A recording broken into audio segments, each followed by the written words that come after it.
کی ایک جماعت ایمان لائی۔ مکہ واپس پہنچ کر آپ نے پھر تبلیغ شروع کر دی۔ جو قبائل باہر سے آتے آپ صلی اللہ علیہ وسلم ان کے سامنے دین الہی پیش کرتے۔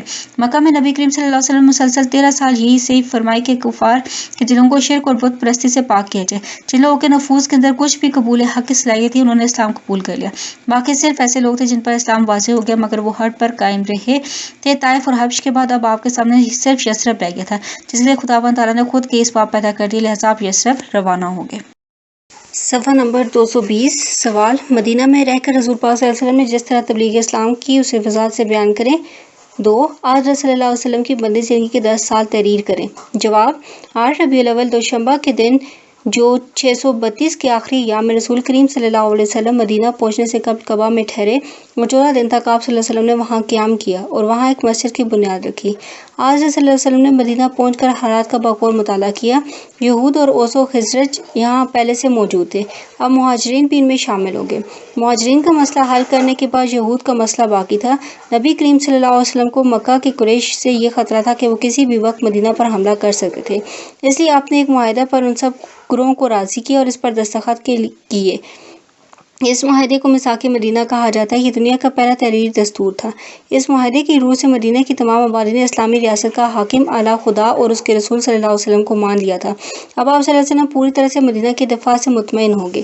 صفحہ نمبر 221 رسول پاک صلی اللہ علیہ وسلم کی ذات اور پیغام سے قریش مکہ کو جو دشمنی تھی اس نے انہیں مجبور کیا کہ وہ مدینہ آ کر مقابلہ کرے۔ ابتدا میں رسول کریم صلی اللہ علیہ وسلم کو دفاعی جنگیں لڑنی پڑی، لیکن اللہ تعالیٰ کی طرف سے جہاد فی سبیل اللہ کا باقاعدہ حکم آ چکا تھا۔ غزوہ بدر: اس جنگ کے بہت سے اسباب تھے جن میں اہم درجہ ذیل ہیں۔ مدینہ کے یہودی اپنے فطری بغض کی وجہ سے کفار کے اعلیٰ کار بننے کے لیے تیار تھے۔ کرزن بن جابر فادی قریشی سردار تھا، اس نے مدینہ کی اس چراگاہ پر حملہ کیا جہاں مسلمانوں کے مویشی چرتے تھے اور مویشی لوٹ کر بھاگ نکلا۔ قبیلہ اوس کے رئیس حضرت سعد بن معاذ جب خانہ کعبہ کے طواف کے لیے مکہ گئے تو اپنے دوست سمیہ کے گھر ٹھہرے۔ انہیں خانہ کعبہ میں دیکھ کر ابو جہل نے کہا، اگر آج تم امیہ کے ساتھ نہ ہوتے تو بچ کر واپس نہ جا سکتے۔ آج صلی اللہ علیہ وسلم کو جب یقین ہو گیا کہ کفار کسی وقت بھی مدینہ پر حملہ کریں گے تو آپ نے قریش کی تجارتی شاہراہ پر اپنی گرفت مضبوط کر لی، جس سے قریش نے الٹا اثر لیا اور ان کے غصے کی آگ بھڑک اٹھی۔ قریش کا ایک بڑا تجارتی قافلہ شام سے واپس آ رہا تھا۔ جب قافلہ مدینے کی زد میں تھا تو ان کو خطرہ محسوس ہوا۔ انہوں نے ایک مخبر مکہ دوڑا دیا۔ قریش کے اکثر لوگوں کا مال اس قافلہ میں لگا ہوا تھا، لہٰذا بڑے بڑے سردار جنگ کے لیے تیار ہو گئے۔ وہ صرف مال بچانا نہیں چاہتے تھے بلکہ مسلمانوں کو ختم کر کے ہمیشہ کے لیے اس تجارتی شاہراہ کو محفوظ کرنا چاہتے تھے۔ آج صلی اللہ علیہ وسلم کو صورتحال کا علم ہوا تو آپ صلی اللہ علیہ وسلم نے انصار اور مہاجرین کو جمع کیا اور انہیں حالات سے آگاہ کیا۔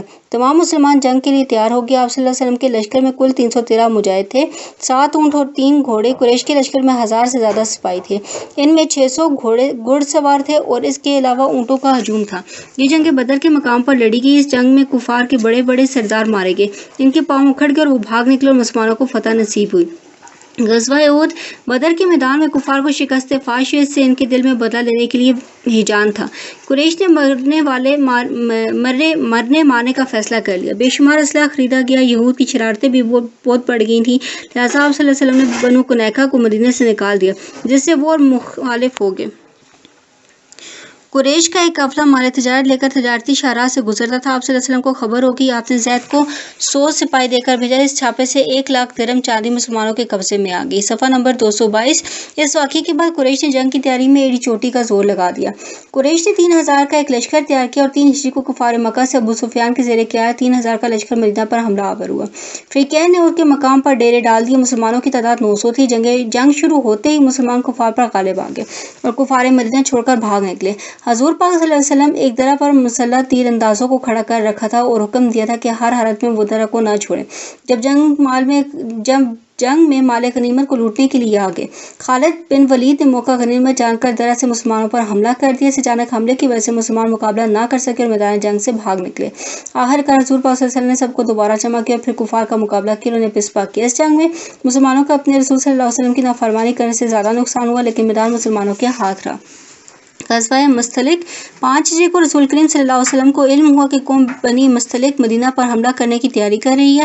آپ صلی اللہ علیہ وسلم نے ان پر فوج کشی کی۔ 600 قیدی ہاتھ آئے۔ حارث کی بیٹی جویریہ بھی ان قیدیوں میں شامل تھی۔ وہ مسلمان ہو کر رسول پاک صلی اللہ علیہ وسلم کے حرم محرم میں داخل ہوئی اور مسلمانوں نے سب قیدیوں کو آزاد کر دیا۔ غزوہ خندق جنگ احد کی ناکامی کو مٹانے کے لیے ابو سفیان کی زیر قیادت تمام قبائل کا ایک لشکر ہجرت کے 5ویں سال مدینہ پر حملہ آور ہوا۔ یہ لڑائی مسلمانوں نے شہر سے باہر نکل کر نہ لڑی بلکہ مدینہ کے ارد گرد ایک خندق کھودی اور شہر کے اندر رہ کر دشمنوں سے جنگ کی۔ ایک رات سخت آندھی آئی، لشکر کفار کو آسان خطا ہو گیا اور وہ محاصرہ چھوڑ کر راتوں رات بھاگ نکلے۔ 6 ہجری میں رسول کرم صلی اللہ علیہ وسلم 1400 صحابہ کے ساتھ حج کے ارادے سے مکہ کی طرف روانہ ہوئے۔ حدیبیہ کے مقام پر قریش نے مسلمانوں کو روک دیا۔ رسول کریم صلی اللہ علیہ وسلم نے اہل مکہ کی طرف سے سفیر بھیجے کہ ہم لڑائی کی غرض سے نہیں آئے بلکہ صرف زیارت بیت اللہ کے لیے آئے، لیکن کفار نے ایک نہ سنی اور وفود کے ارکان کو گرفتار کر لیا۔ وقت میں حضرت عثمان رضی اللہ تعالیٰ عنہ بھی تھے۔ رسول کریم صلی اللہ علیہ وسلم نے صفرا کی رہائی کے لیے صحابہ سے بیعت کی۔ اس پر اہل قریش نے صلح پر آمادگی کا اظہار کر دیا اور ایک معاہدہ طے پایا جس میں یہ شرائط طے پائیں کہ مسلمان اس سال واپس چلے جائیں اور اگلے سال آئیں۔ اگر کوئی اہل مکہ مسلمان ہو کر مدینہ چلا جائے تو مسلمان اسے واپس دیں گے، صفحہ نمبر 223، اور اگر کوئی مسلمان قریش سے مل جائے تو وہ اسے واپس نہیں کریں گے۔ غزوہ خیبر و غزوہ موتا۔ قریش کو ناکام ہوتے دیکھ کر خیبر کے یہودیوں نے مدینہ پر حملہ کرنے کا ارادہ کیا۔ رسول کریم صلی اللہ علیہ وسلم کو یہود کے اس ارادہ کی خبر پہلے سے ہو گئی تھی۔ آپ صلی اللہ علیہ وسلم نے 1600 صحابہ کے ساتھ 7 ہجری میں خیبر پر حملہ کیا اور یہودیوں کے قلعوں کو یکے بعد دیگرے فتح کر لیا۔ رسول کریم صلی اللہ علیہ وسلم نے زید بن حارث کی زیر قیادت 3000 کا ایک لشکر 8 ہجری میں حدود شام کی طرف بھیجا، جہاں 1 لاکھ فوج سے مقابلہ تھا۔ مسلمانوں کے 3 سپہ سالار یکے بعد دیگرے شہید ہو گئے اور آخر کار خالد بن ولید رضی اللہ تعالیٰ نے کمال دانشمندی سے کام لیا اور فوج کو واپس نکال لائے۔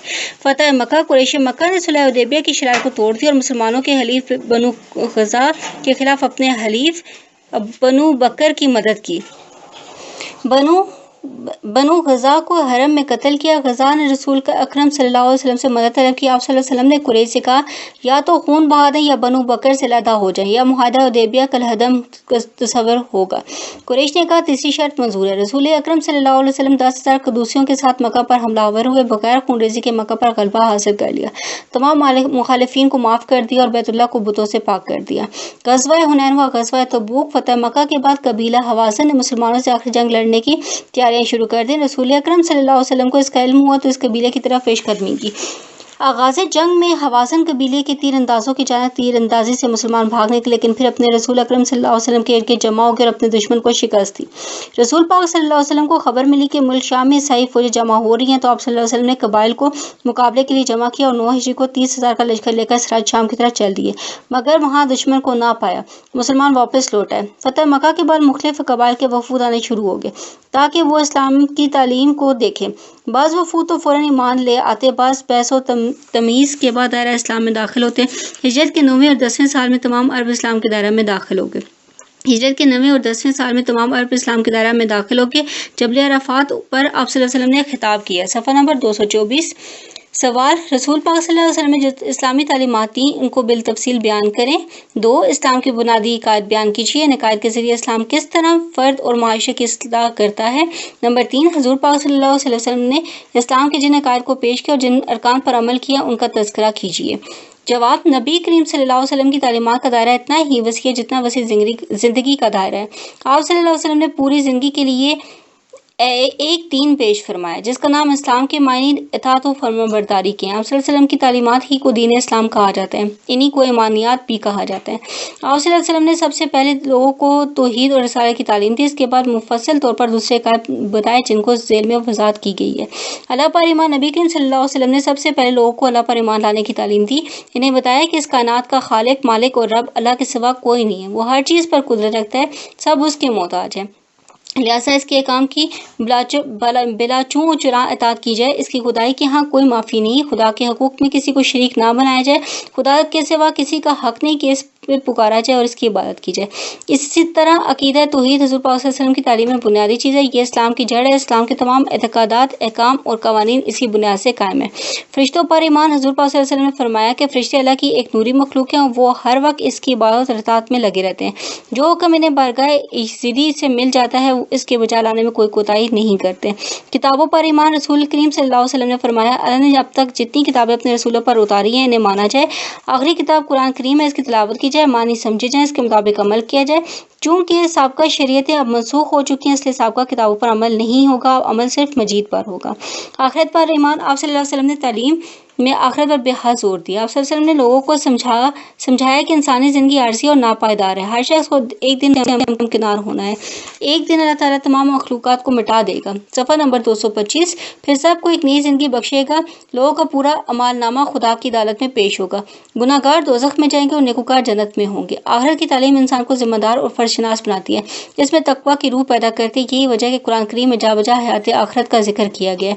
کلمہ طیبہ یہ وہی کلمہ ہے جس کے متعلق حضور پاک صلی اللہ علیہ وسلم نے فرمایا کہ جو اس کو دل کی گہرائیوں سے پڑھ لیتا ہے اور اس کے تقاضے پورے کرتا ہے وہ کبھی بھی دوزخ میں نہیں جائے گا۔ عبادات، ان 5 چیزوں پر ایمان لانے کے بعد حضور پاک صلی اللہ علیہ وسلم نے 5 اور احکام کی تعلیم دی۔ جو کوئی شخص ان احکام پر پوری طرح عمل کرتا ہے تو اسے پورا مسلمان کہا جاتا ہے۔ ان کو اسلام میں ارکان اور عبادت کہتے ہیں۔ حضور پاک صلی اللہ علیہ وسلم نے فرمایا کہ ان پر اسلام کی عمارت قائم ہوتی ہے، اگر ان میں سے کوئی فرض ادا نہ کیا جائے تو اسلام ادھورا رہ جائے گا۔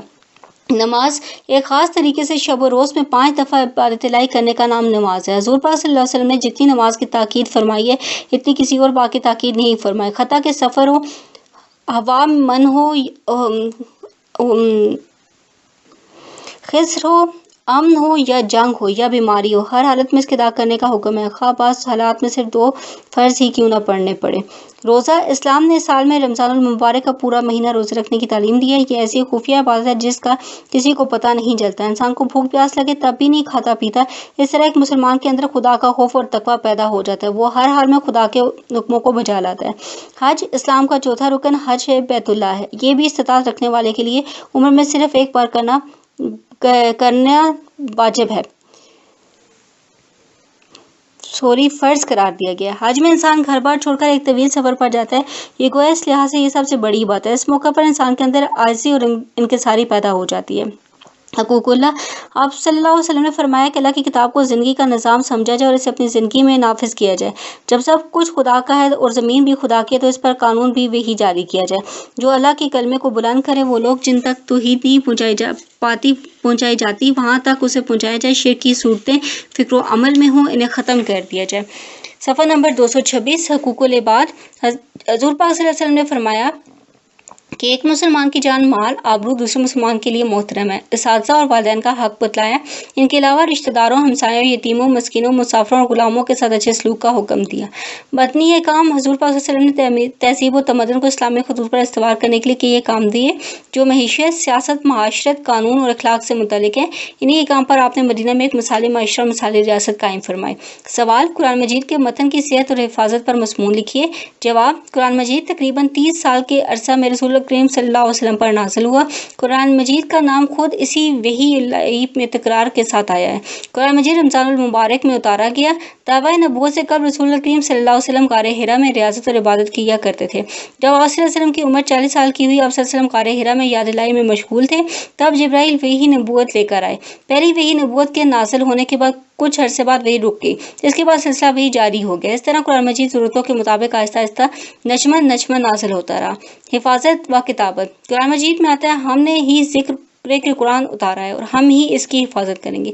دوسری جگہ آتا ہے اس کتاب کا جمع کرنا اور پڑھنا ہمارے ذمہ ہے۔ قرآن مجید کی حفاظت 2 طریقوں سے ہوئی ہے، ایک زبانی یاد کرنے سے، 2 کتابت سے، اور یہ 2 طبی اور قدرتی طریقے ہیں۔ رسول پاک صلی اللہ علیہ وسلم کی حیات طیبہ میں ہی صحابہ اکرام سارا قرآن مجید حفظ کر چکے تھے۔ کتابت، قرآن مجید کی کتابت کو 3 ادوار میں تقسیم کیا جا چکا ہے۔ نمبر 1 عہد رسالت، نمبر 2 عہد صدیقی، نمبر 3 عہد عثمانی۔ عہد رسالت، قرآن مجید عہد رسالت میں ہی احاطہ تحریر میں آ چکا تھا۔ جب کوئی آیت نازل ہوتی تو آپ صلی اللہ علیہ وسلم کسی کا کاتب وحی کو بلاتے اور اس آیت کو اس کی جگہ پر لکھوا دیتے تھے۔ اس طرح قرآن مجید آپ صلی اللہ علیہ وسلم کی حیات طیبہ میں ہی لکھا جا چکا تھا۔ عہد صدیقی، عہد صدیقی میں کتابی صورت میں ایک مستند نسخہ مرتب کرنے کی ضرورت اس وقت محسوس ہوئی جب حفاظ لڑائیوں میں کثرت سے شہید ہونے لگے۔ قرآن لکھا ہوا موجود تو تھا مگر اس کے اجزاء منتشر تھے۔ سب سے پہلے حضرت عمر رضی اللہ تعالیٰ نے اس ضرورت کو محسوس کیا اور حضرت ابو بکر رضی اللہ تعالیٰ عنہ سے کہا۔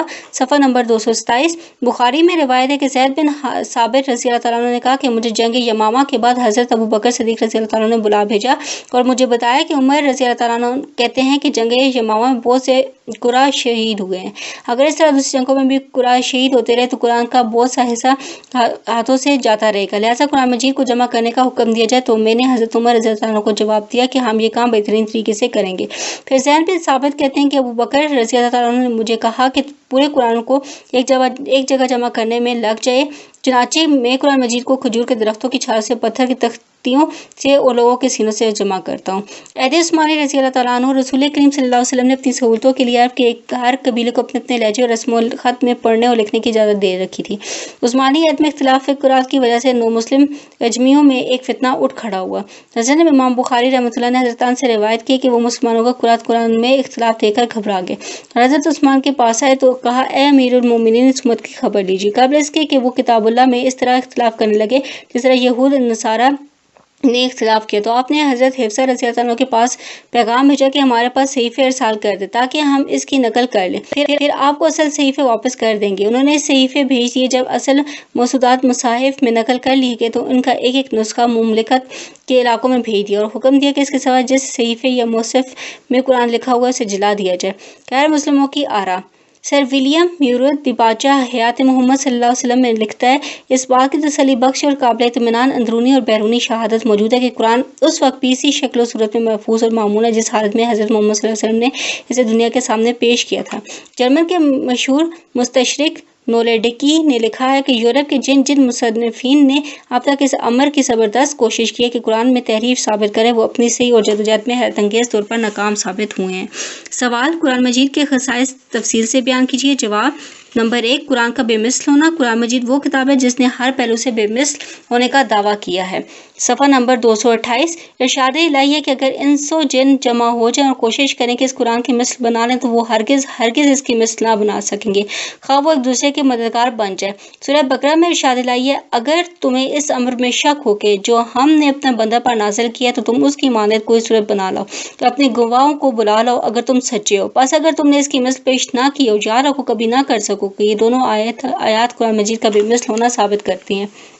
نمبر 2، علمی معجزہ۔ قرآن مجید دقائق علمیہ کا خزانہ ہے جن کو بوجہ خارق عادت ہونے کے علمی اعجاز کہنا چاہیے۔ قرآن مجید کو 4 موٹے عنوانات میں تقسیم کیا جا سکتا ہے۔ نمبر 1، روحانی علوم، نمبر 2، معاشرتی علوم، نمبر 3، سائنسی علوم، نمبر 4، علوم لسانیہ۔ قرآن مجید میں یہ سب علوم خدمت دین کے لیے بطور خارق عادت بیان ہوئے ہیں جن سے بڑے بڑے دقیق مسائل حل کیے جا سکتے ہیں۔ خاص طور پر ہستی باری تعالیٰ ثابت کرنے کے لیے یہ علوم دست بدستہ کھڑے نظر آتے ہیں۔ نمبر 3، فصاحت و بلاغت۔ قرآن مجید اپنی فصاحت و بلاغت کے لحاظ سے موزہ ہے۔ اس کا اعتراف نہ صرف مسلمانوں کو ہے بلکہ مخالفین کو بھی ہے۔ نزول قرآن کے وقت عرب میں بے شمار فصیح اللسان خطیب اور شاعر تھے۔ سب فصاح و بلغا قرآن مجید کی فصاحت و بلاغت کے سامنے اپنے آپ کو ضعیف اور پست سمجھنے لگے۔ ان کی بلاغا کو قرآن کی فصاحت و بلاغت کا اعتراف کرنا پڑا۔ ڈاکٹر موریلس فرانسیسی لکھتا ہے، قرآن کی سب سے بڑی تعریف اس کی فصاحت و بلاغت ہے۔ مقاصد کی خوبی اور مطالب کی خوش اسلوبی کے اعتبار سے قرآن کو تمام آسمانی کتابوں پر فوقیت ہے۔ نمبر 4، قوت تاثیر۔ قرآن مجید کے الفاظ میں قوت تاثیر ہے۔ اس قوت تاثیر سے ڈر کر مخالفین لوگوں کو قرآن مجید کے سننے سے روکتے تھے اور یہ کہتے تھے کہ جب کوئی مسلمان قرآن پڑھ کر سنانے لگے تو شور کرو۔ خالد بن عتبہ رضی اللہ تعالیٰ عنہ، حضرت عثمان رضی اللہ تعالیٰ عنہ بن مسلون، حضرت طفیل رضی اللہ تعالیٰ عنہ اور بے شمار صحابہ تھے جنہوں نے قرآن کی چند آیات سنی اور مسلمان ہو گئے۔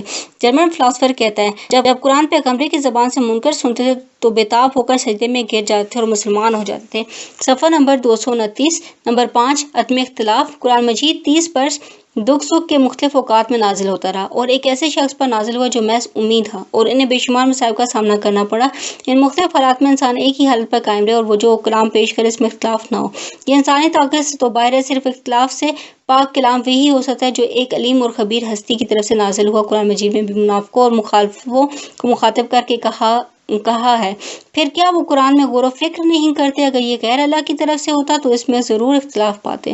نمبر 6، غیب کی خبریں۔ قرآن مجید کی غیب کی خبروں سے بھرا پڑا ہے۔ یہ اس امر کا بین ثبوت ہے کہ یہ کتاب ایک ہستی کی طرف سے نازل ہوئی ہے جو علیم و خبیر ہے۔ بعض وہ خبریں جو ماضی سے تعلق رکھتی ہیں، بعض وہ جو مستقبل سے تعلق رکھتی ہیں۔ نمبر 7، قوت دلائل۔ قرآن مجید کا نابینا ہے جس کے معنی ہیں واضح اور کھلی دلیل۔ ارشاد الہی ہے، یقیناً تمہارے پاس تمہارے خدا کی دلیل آ چکی ہے۔ قرآن کا قاری آسانی سے یہ چیز جان سکتا ہے کہ قرآن مجید ہر دعوے کو دلائل کے ساتھ منواتا ہے۔ نمبر 8، نسل انسانی کی وحدت کا پیغام۔ قرآن مجید ہی ایک ایسی آسمانی کتاب ہے جو نسل انسانی کی وحدت کا پیغام دیتی ہے۔ قرآن میں آتا ہے، یہ تمہاری قوم ایک ہی قوم ہے اور میں تمہارا رب ہوں۔ المومنون 23 تا 25۔